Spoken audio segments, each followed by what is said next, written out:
ไอ้ยะวันนี้มาพบกับปุ้มบางมีใหม่เดียวกันแล้วกับปุ้มนะกาวันนี้ปุ้มเอาประวัติการจนแบบกล่าวก้องวัวกูดังกู16 กิโล2 ขีดจนกันต่อเจ้าตีสาน้ำสิงหะนาก่อนมาฟ้ากันครับกูนี่เล่งได้ว่ายักจนยักกายใหญ่น้ำเลี้ยงดีกันตั้งกูเลยFCติดตามรอเล่กันนัดแน่นนัดเนียนระว่างตานจิ้งกับตุ้งตองใครรักตานจิ้งกดหนึ่งใครรักตุ้งตองกดจ้องมาตีครับกาสำหรับตอนนี้ใครเล่นวัวหลวงหน้าก้าวกลุ่มบางมีใหม่เดียว VIP ตอนนี้กาเปิดหลวงหน้าได้กันก้อนแล้วยาวๆนะครับเปิดมาเบียดเลยเปิดรถเปิดตี้เปิดไว้บางได้กามได้แต่งกินจ้องกลางบายตานกดลิงก์ที่อยู่หน้าจงหรือ SID ไลน์ที่เกี้ยนอยู่หน้าจงมาได้เลยครับผมกาเดี๋ยวเราไปกว้างประวัติการจนแบบกล่าวก้องวัวต่างจ้องตัวกันนะครับกับตัวที่ตาเน้นอยู่หน้าจอสายมือนี่ชื่อว่าดุกดังซิ่งบูรพาหรือว่าตานซิ่งตัวนี้กับตัวดีตัวเก่งเลยครับจนมาแล้ว8 อ้นลาดุดหนาบักรายตีนี่ตีซิงะหนาก้นตานซิ่งตัวนี้จนปาเป็ดเลียวมัดกวัดต้อเหนียวแน่นเหนียวนึบจนละเอียดแก้งแรงกึนอ้อยกึนกุ้มด้วยกึนตีหิวลันเลยครับจะลาดเลี่ยมดี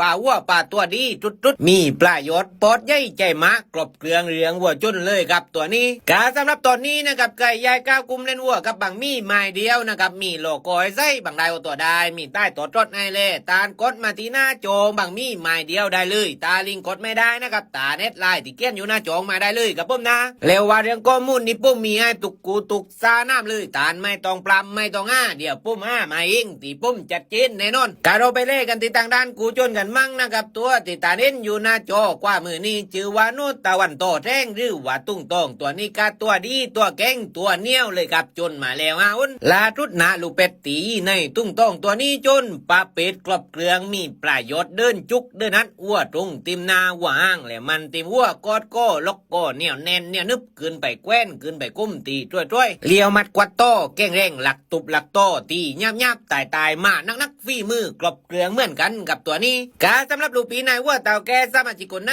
ไม่มีตีเล่นวัวตาลกดลิงที่อยู่หน้าโจงหรือ SID ไลน์ที่เกี้ยนอยู่หน้าโจงมาได้เลยกับผมเลวว่ากูนี่เปื่อนรักกลางในกันมั่งหวากันมาตีไก่รักตาลริงกดหนึ่งไก่รักตุ้งตองกดจ้องมาตีกับผม